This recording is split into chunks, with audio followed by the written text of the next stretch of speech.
I saw Martin, first of all, like that you know, and Yeah. I told him like, yeah, I'm doing the Habs game for them. I was like, they called you. I was like, oh boy. A lot of confidence there, right?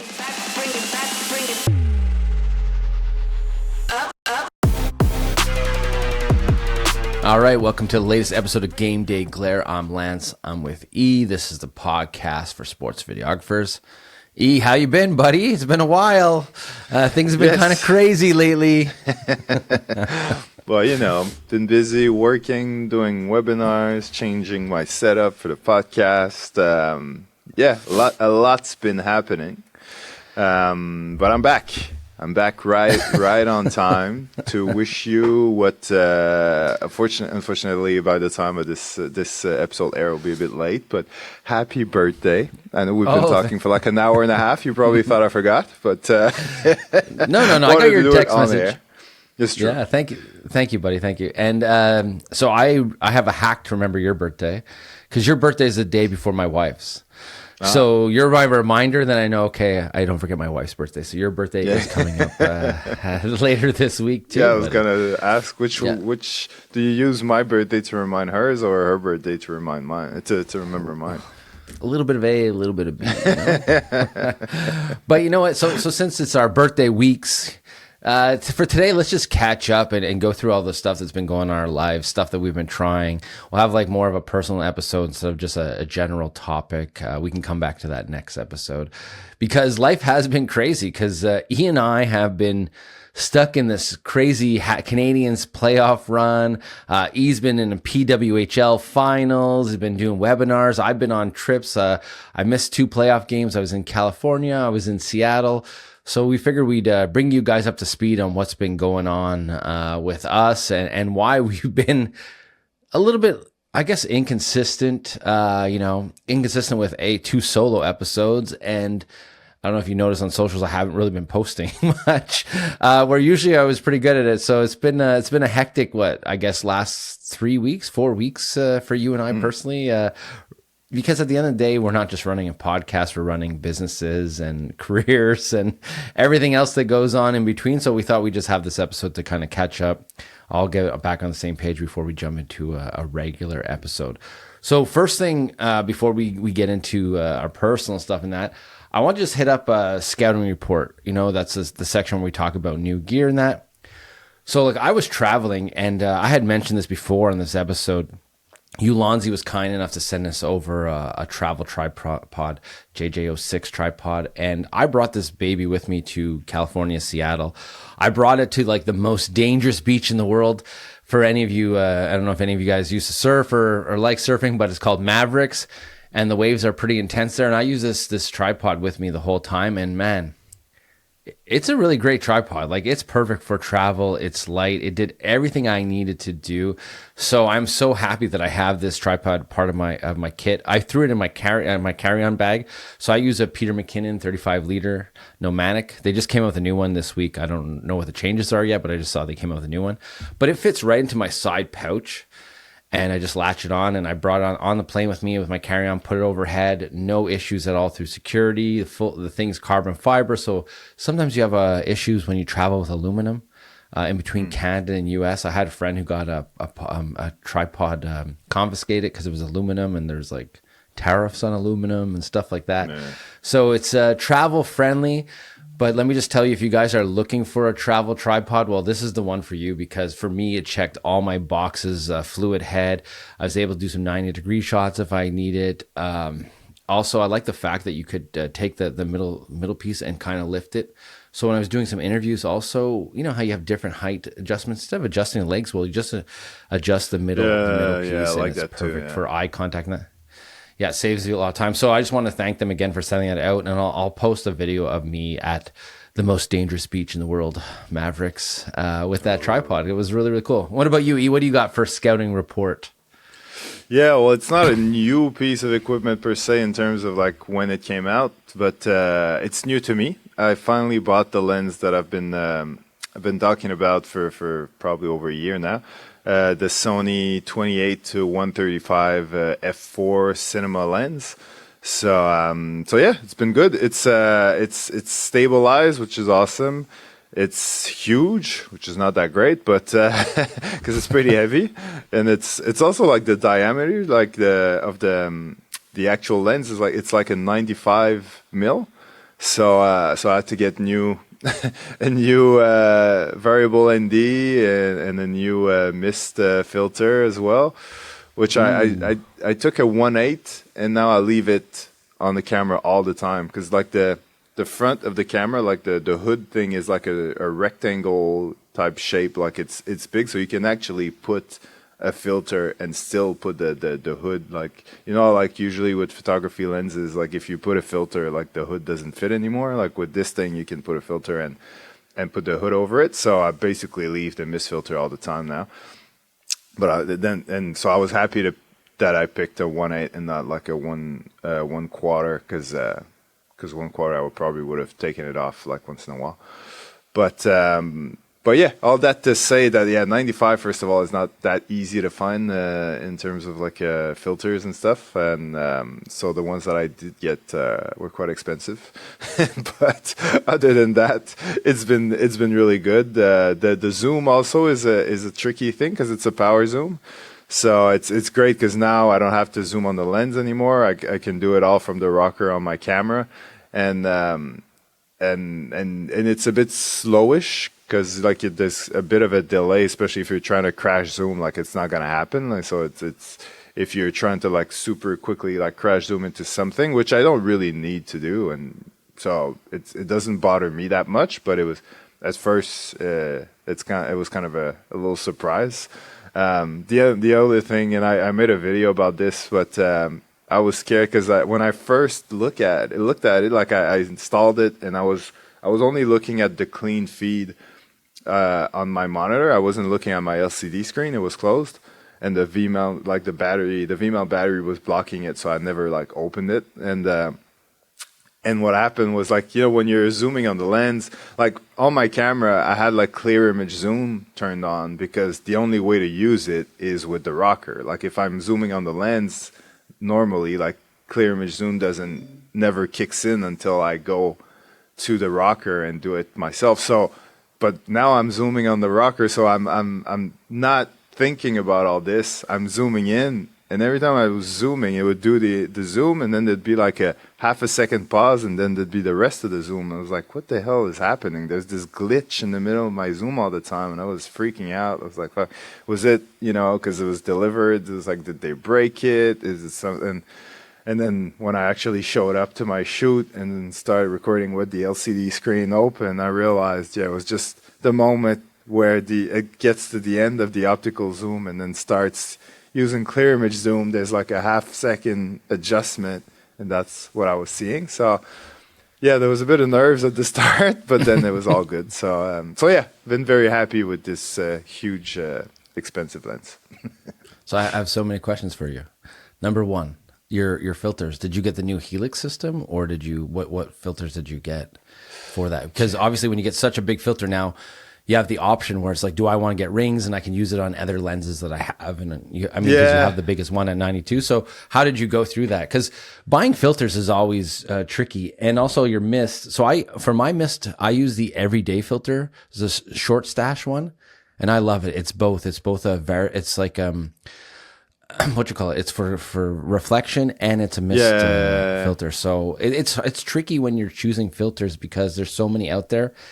And like you said, they are not cheap, especially at your size at 92. So why don't you talk to us about that? Because 95.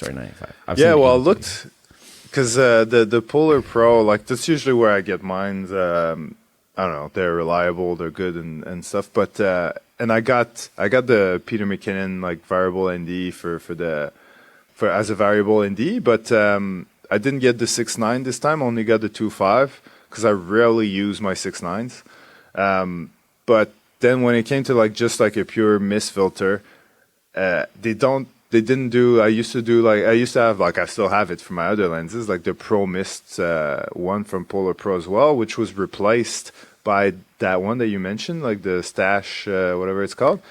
Everyday filter, yeah. But I was confused by the CPL, I think it's called, like the like you said, the thing that adjusts like reflection and saturation in the sky and things like that. Because I used one once, and it's kind of a tricky thing because you have to turn it around. Like if you're doing like if you want to remove the reflection on a certain spot, or if you want to make the sky more blue, like you have to turn it the right way. So I was like, so does that mean that like every time, and you can answer that question for me, I got scared basically, I didn't get it, but like I was like, does that mean that every time I'm filming I have to adjust to make sure that it's turned the right way, otherwise like the saturation will be off, or like, because I didn't understand how that works in just like everyday shooting. So it's basically a polarized filter also. So it's a mist and a polarized filter. So all it does is it just will get rid of the reflections, like in certain areas. Like if I twist it right now on my forehead, maybe it'll have a less reflection, stuff like that. But you don't have to really play around with it. But I do see your concern because there aren't stops. It's like a constant turn. So you don't really know where you are. So yes, you do have to readjust from shoot to shoot. But the idea of that filter is you just leave it on your camera all the time and you're good to go. But it is interesting when you have a mist filter on, how it does darken the image. Like it probably darkens the image by like half a stop easily. Even though it's just a small width. No, I find it does a little bit. Just I notice just enough, especially because I always put it on for the podcast, and there's times where before we press record, I'm like, oh, I didn't put it on, and I'll put it on, and I noticed that. But it's a really, really great filter, and it's the everyday filter because you could just leave it on constantly. Like it doesn't really change the image that much. But it's just hard, especially when you're buying filters that size, because filters ain't cheap. Like just a Polar Pro one's almost $300. You know what killed me? And now we're going really into like, No, but this is about us. This is just a personal... That's what this episode's for, right? I do not understand how custom, fees work. Because, like, if I'm buying something from Amazon, I never get charged any fees if it's coming from the States or whatever. Then these filters, I think I got my mist filter, I ended up getting a Tiffin one. So I bought that from Tiffin, and I bought the variable ND from Polar Pro, both simultaneously about like an hour apart. And they came to my house the same day, one with UPS, one with FedEx. FedEx, and it's the same size, same weight, roughly the same price. FedEx, they call you and they email you letting you know there's like a $40 or $50 Canadian fee that you have to pay before delivery, blah, blah. So you go to the link and you do it. UPS never called, never emailed, showed up to my house with the thing and say, by the way, if you want it, there's like a $130 fee that you have to pay.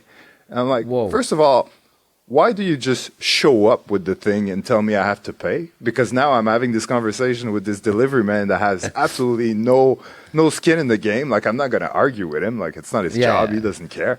And second of all, how is it $130 when the other company does the exact same thing for less than half the... Like, I don't understand all these fees.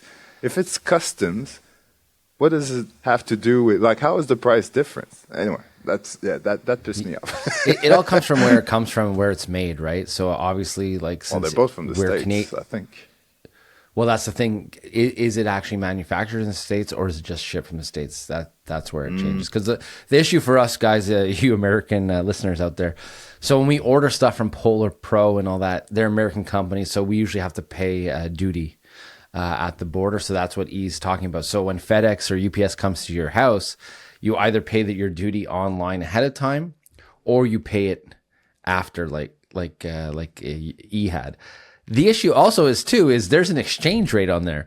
So if we go on Polar Pro, there's no like polarpro.ca site. So we're on polarpro.com.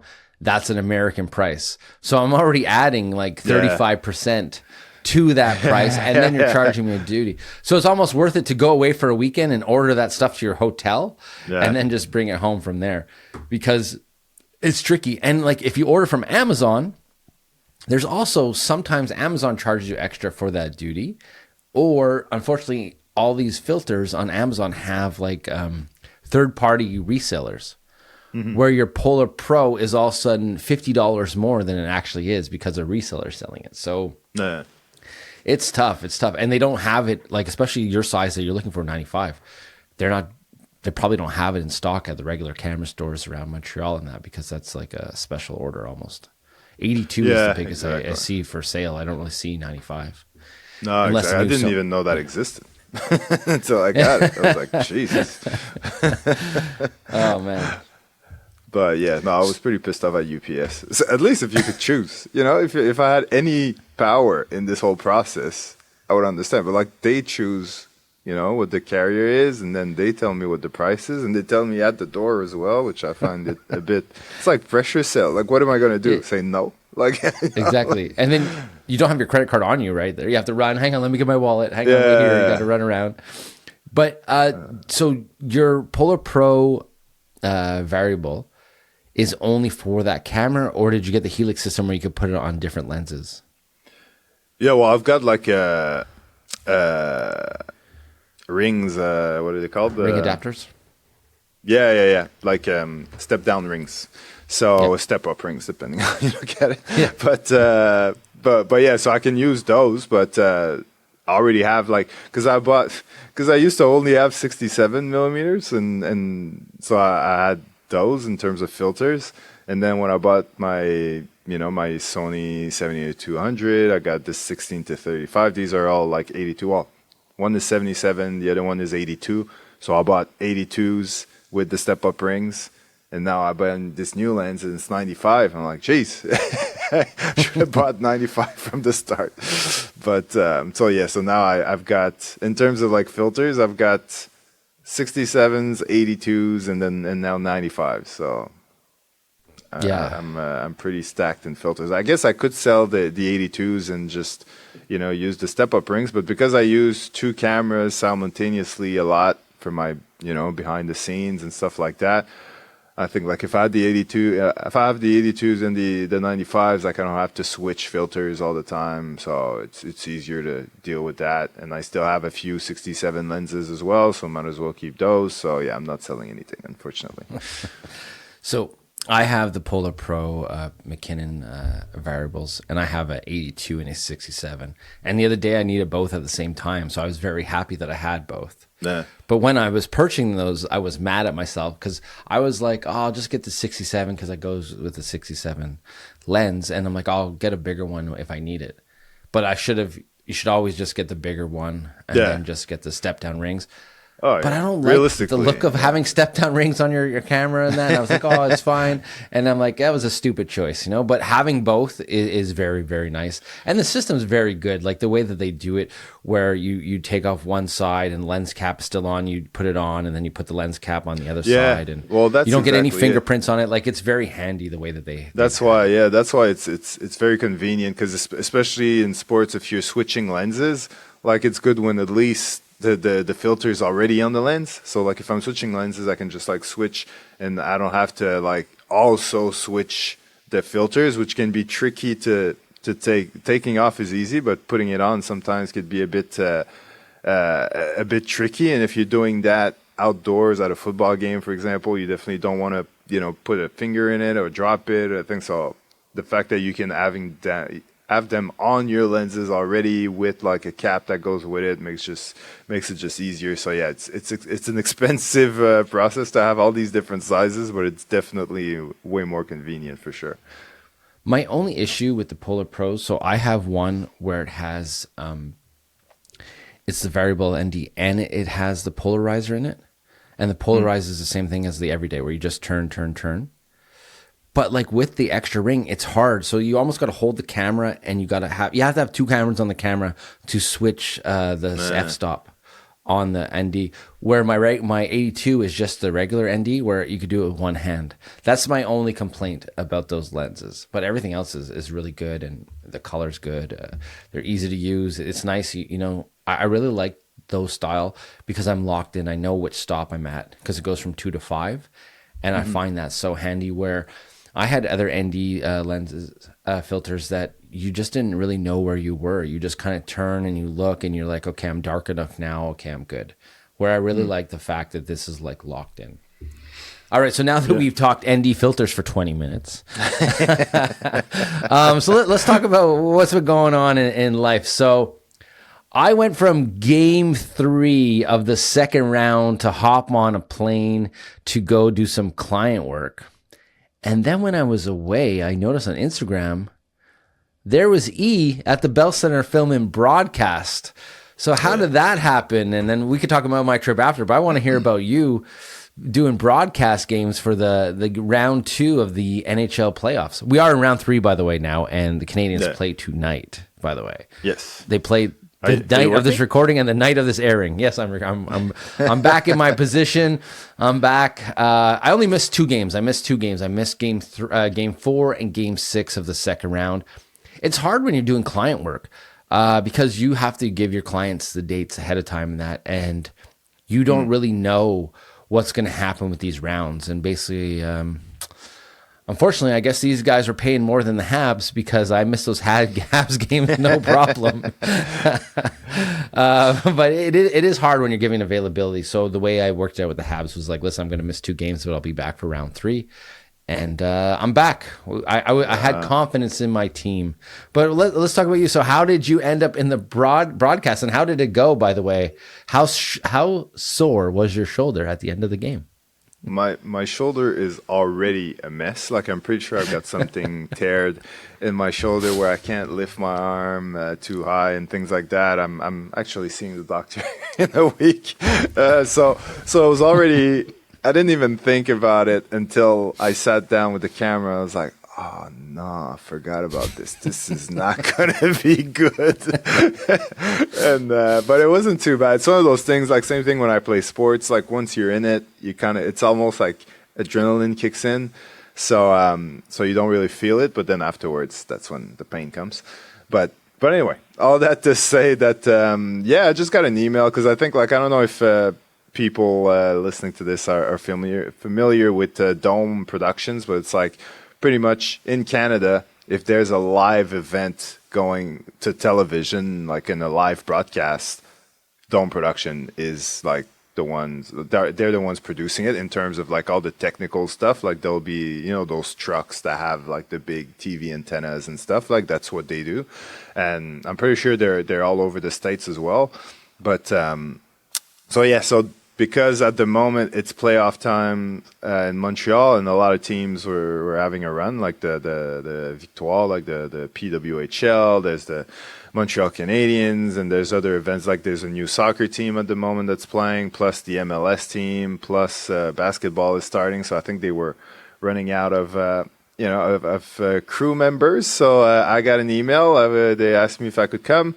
I was happy to try it. I've never done TV broadcast before. I did, what you do, which is filming for the Jumbotron at the Bell Center, but never for television. So, and it was kind of because I figured, it's going to be the same thing, and it's going to be a bit stressful because it's new people that I've never worked with. But I wasn't too stressed about the job itself. And then I went to the PWHL game when I was working, and. I saw Martin, first of all, like that and I told him, like, I'm doing the Habs game for them. I was like, they called you. I was like, oh boy. A lot of confidence there, right? Yeah, exactly. And then I spoke to Peter, who was filming, and same thing. They called you. He's like, do you want a bit of advice? I'm like, yeah, definitely. He's like, all right, like, let me finish warm up and I'll give you a bit of advice. I'm like, all right, cool. And then his advice was pretty much for like 20 minutes telling me, oh man, if you're doing this camera, it's super hard. And then that other camera, it's even harder. And then you got to do this and you got to do that. And by the end of the conversation, I'm freaking out. I'm thinking, man, this is going to be a mess. But I ended up being on the easiest camera in terms of like, there's not a lot to do. You're just sitting in the corner, and where other handheld cameras have like multiple places they need to be throughout the games for interviews and things like that. I was just sitting in a corner filming from my corner. The only interesting thing, first of all, because there's one broadcast that I'm working for, and there's like a red light that comes in when I'm on, but there's another broadcast like Sportsnet that I'm not technically working for, but they're still using my camera. So if there's a green light showing up, that means I'm on with them as well, but they're not telling me. So when you see a green light on, you're like, oh, okay, I'm live on TV.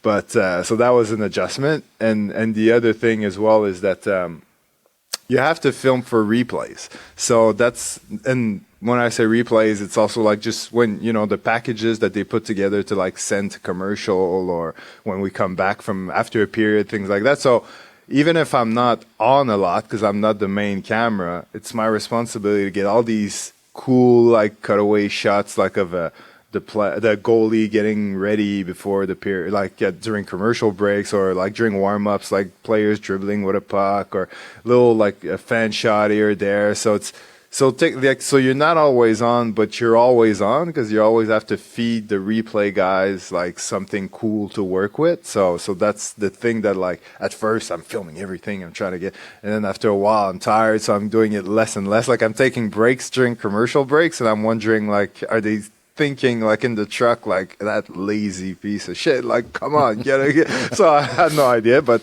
they called me back. I'm going this Wednesday, so I guess I either didn't do that bad of a job, or they're very desperate. One of the two. They called you?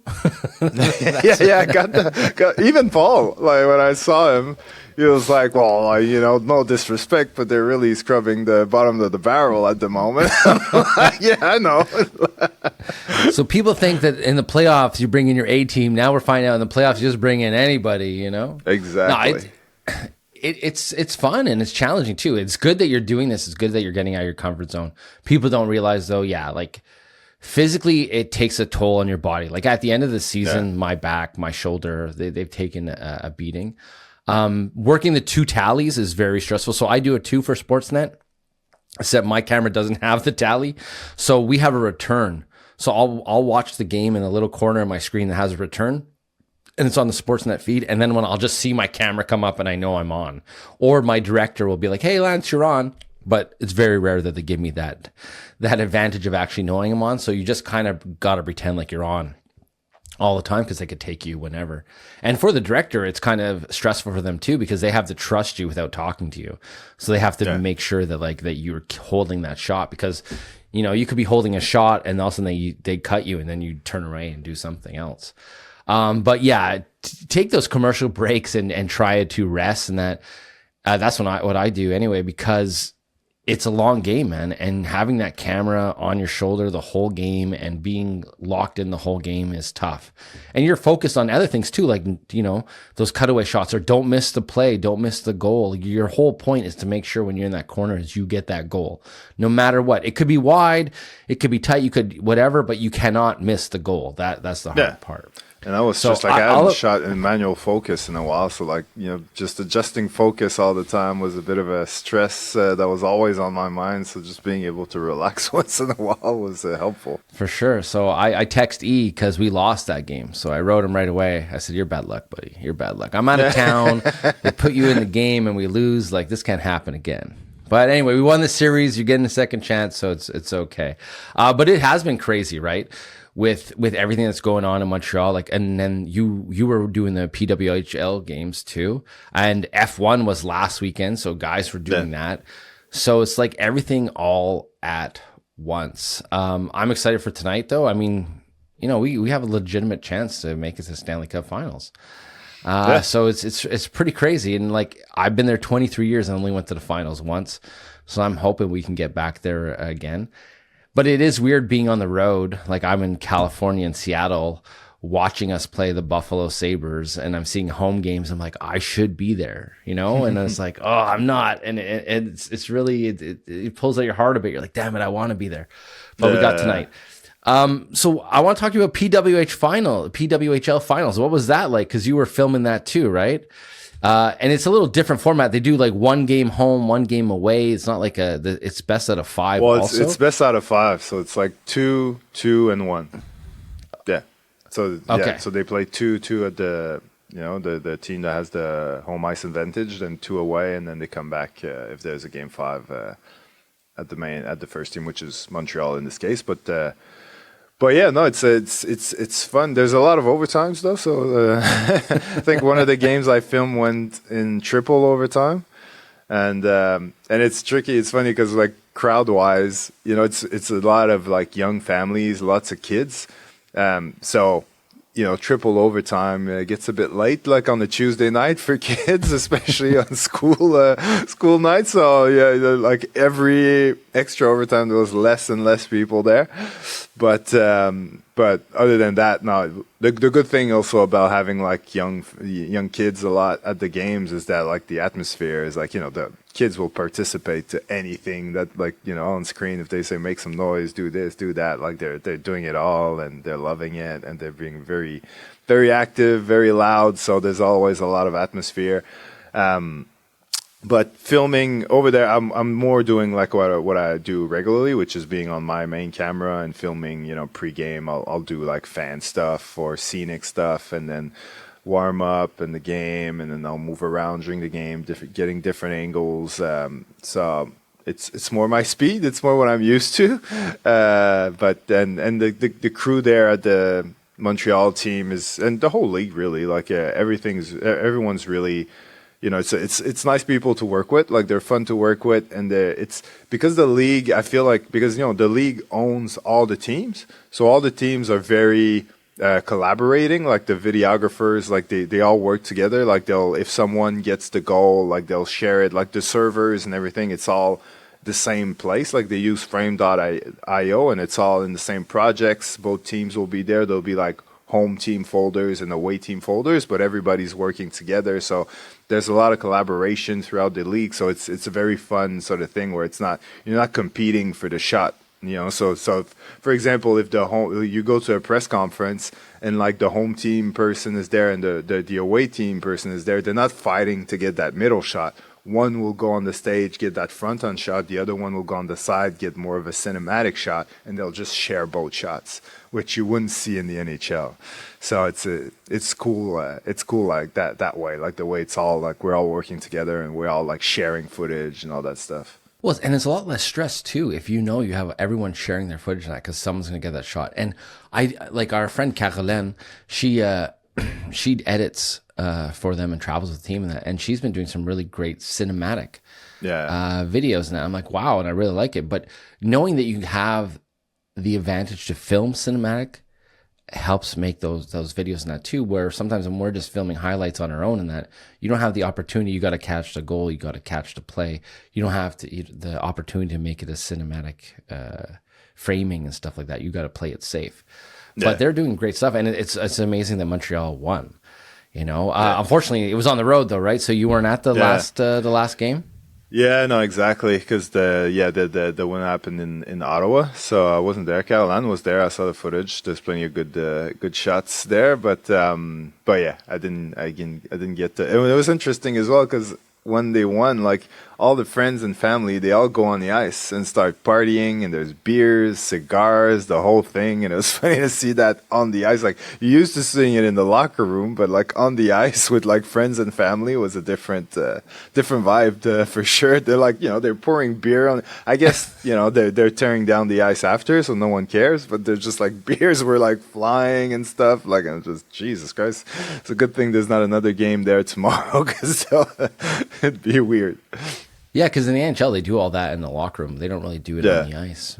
But, I mean, hey, it's Montreal's first time winning. They have been favorites every season going in and just never worked out. So this is the third year. It's good for them that they already captured that, that championship. And for like someone like Marie-Philippe Poulin, who is like the GOAT of women's hockey, she's won everything, right? So for her, this just adds to her legacy, So it's pretty cool to witness, and it's just too bad it was on the road because if it was at home, you would have been there capturing it. Exactly, but I will be at the parade. Well, it's not a parade, like it's like a, get together sort of thing where there's like a stage and everybody shows up to the same place, and so that'll be Saturday. So I'll be filming that. Never filmed that type of event before. I'm not too sure exactly. I'm guessing like one videographer will be mostly with the players, and I'll be probably more with the crowd and getting like crowd shots and stuff. But we'll see. Hopefully, it's a nice day. Yeah. Hope so, and it all circles back to the VND conversation. Like I'll have the right filters to film outdoors. And it'll be on my birthday as well, so I'll be. Oh, working on your birthday. Topics. That's it. All right, so guys, you could do the math if you could figure out when the PWHL parade is. That's E's birthday, okay? May 30th. Yes. I'll just give you the date, the answer, May 30th. So what about you? What have you been up to? Well, so I went from game 3 of the second round, hopped on a plane, 4:40 in the morning, went to San Francisco, and I had shoots in Napa Valley for 4 days. Wine country. Then, yeah, it was actually really cool. I was on a PGA course called Silverado. Really, really nice course, really, really nice surroundings. I like going West Coast because I'm up at 5 in the morning because it's really 8 here, our time, right? So I look like I'm up early. I'm in the gym. I'm like, vacation Lance is completely different than the Lance here because he has an extra 3 hours a day. But come 7 o'clock at night, Vacation Lance is dead tired and just wants to go to bed. So I do this whole thing where I'm on the West Coast. I try to stay on East Coast time. And I just always, no matter what conversation I have, I'm like, well, it's only noon at home now. Like I always keep going to my time at home, no matter what. Anyway, so I was in Napa for the 4 days filming events and that, and it was great. It was really cool. And then I had another gig in Seattle 3 days later. So instead of flying home, I could have flew home and done game 6 of the second round. I just stayed in California for the weekend. So I took advantage and I filmed some stuff for myself. So E doesn't know this movie, but hopefully some of you listeners out there know this movie, The Lost Boys. So I went to Santa Cruz, where in the movie it's called Santa Carla, and I basically like went through Santa Cruz for the day, and I filmed some of the locations from The Lost Boys. E has no idea what I'm talking about, so I'm going to make him watch this movie. Well, I remember Santa Cruz from, was it California Games? The video game that had like a surfing thing. I think like Santa Cruz was like an option. Anyway. So I did a whole bunch of that stuff for one day, and then the next day I went to Half Moon Bay, which is Mavericks. So I used to be big into surfing. Mavericks is one of the most dangerous waves in the world. You can get up to 50-foot waves in California, but the way it works is you can't really get it to it from like you're on the beach, but you have to swim out like a mile. And unfortunately, in this mile, the water's ice cold. There's a lot of great white sharks in that area. And then you have this massive 50-foot wave. And if you catch it wrong, you end up in the rocks, which they call the boneyard. So you have to be very, very careful. So I went there with to test the Ulanzi tripod. I said, listen, I got this free tripod.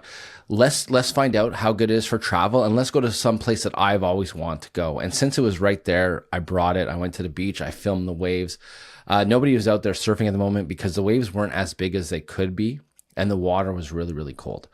I filmed the waves. I got some nice scenic shots. I almost crashed my drone.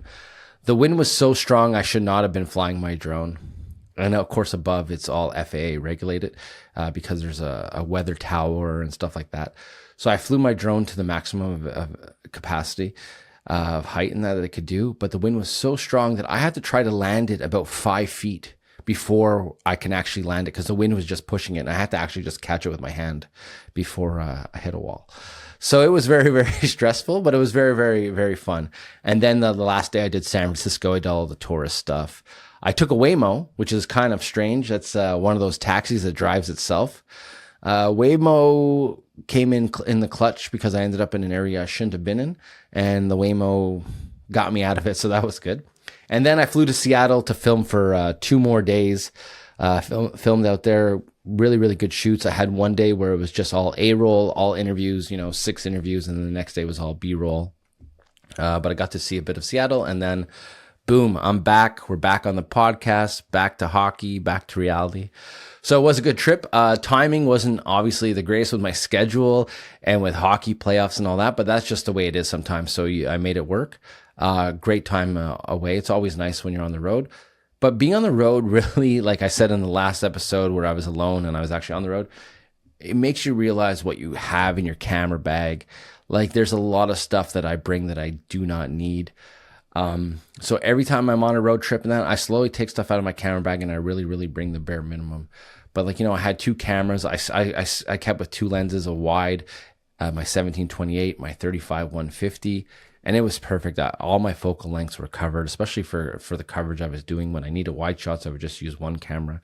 When I needed tighter shots, I used the other camera in that. But no, overall, great trip in that. But it's been go for the two of us. So that's why we figured we just have this catch up episode, let you guys in on what we've been up to and how things have been going. But that's part of owning a business, right? It's like you have to adjust on the fly, and the hard part is too that being busy in that too is I've had other jobs come up that I've had to say no to, and it's kind of. It sounds weird, but it's kind of nice to actually be able to say no sometimes to things that doesn't interest you or things that aren't really worth your time and that. And I don't say no like I'm too good for it. It's just it doesn't fit in my schedule, or right now I don't find it filling, and I'll refer someone else, you know? So hopefully you guys get to that point too where you have constant work and you kind of get to pick the projects that you really like. Because the two projects that I did go away for, I really like those projects, you know? It's things that push me, get me out of my comfort zone. And I think that's all part of being a more mature videographer, is getting out of your comfort zone. And if you got anything from this episode, it's something that you realize that E and I both do stuff that push ourselves out of our comfort zone.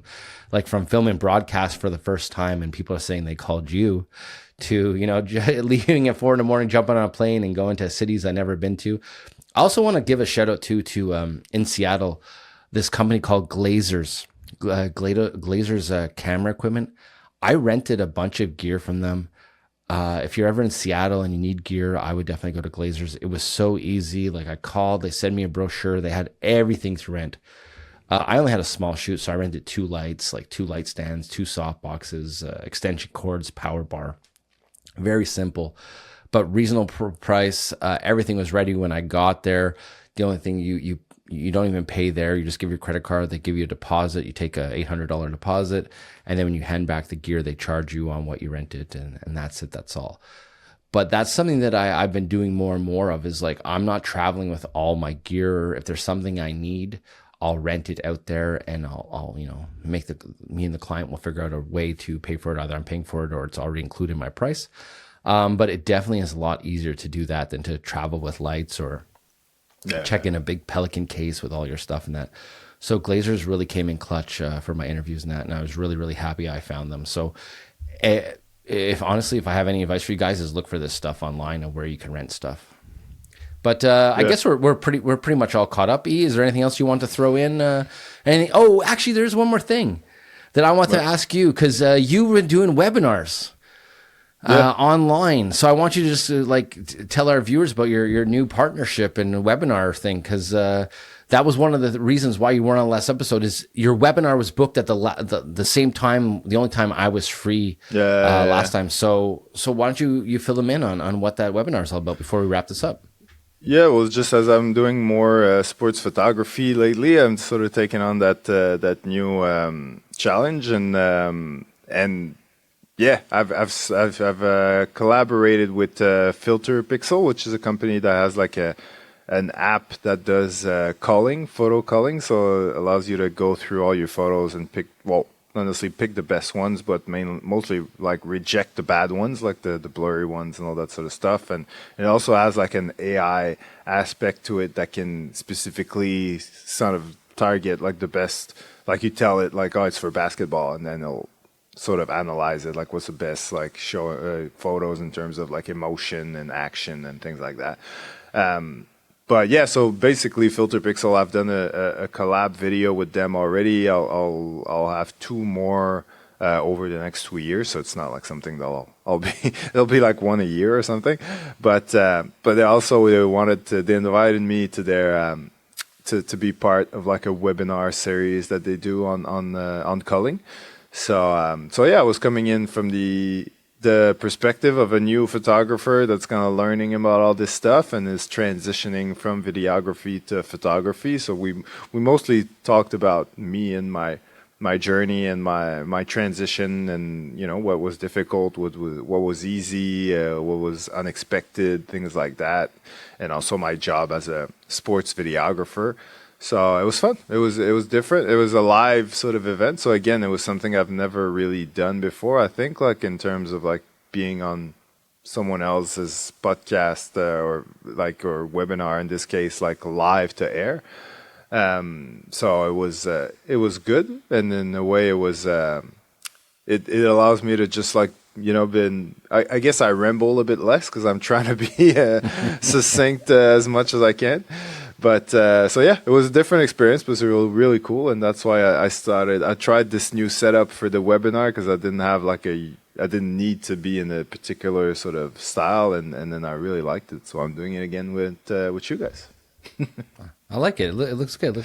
And I'll check out that software and see what it's all about. But I think it's cool that you're on this photography journey, and it's hard, right? When we show up to sporting events all the time, and people assume we're there to take pictures, right? How many times has someone asked you, "Okay, take a photo of me"? You're like, "Oh, I'm shooting video," but it takes a different set of skills to shoot sports photography than it does for videography or vice versa. Yeah, so it's nice to have those skills and to get into that when you can do both and you can, offer both services. So I think that's great that you're in this sports photography journey. Anyway, so guys, listen, that was the catch-up episode. That was this is how me and Ian are, right? This is how we talk. This is how we go back and forth. We want to know what's up with each other, and that we just thought we'd let you guys in on what's been going on with us. So thank you so much for tuning in this episode of Game Day Glare, and we'll see you in the next one. Take care.